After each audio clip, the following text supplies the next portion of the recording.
मेहरबान कदरदान एक कोठी का अभिमान के हनुमान प्रसाद के सादर प्रणाम। ए मठिया में सॉरी गलती हो गया।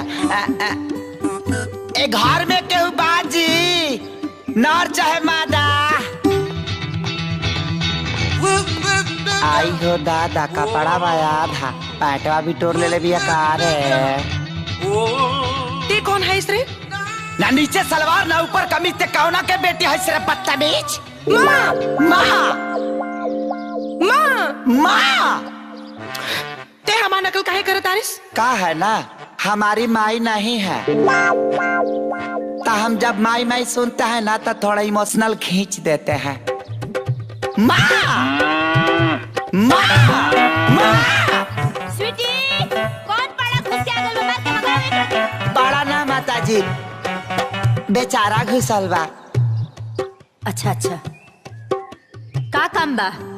बात ऐसा है ना उस चौक पर हलवाई है ना चोखवा वो बोल रहा था कि आपके घर में रसोईया का जरूरत है और हम सोचे और नौकरी खींचने के लिए आ गए। का बनावेला? कच्ची पक्की के साथ है अध कच्ची का भी ट्रेनिंग जम के लिया हूँ। अद कच्ची? हाँ वही चाउमीन चाउमीन बर्गर पिज्जा। माँ ई रसोईया एकदम परफेक्ट बा।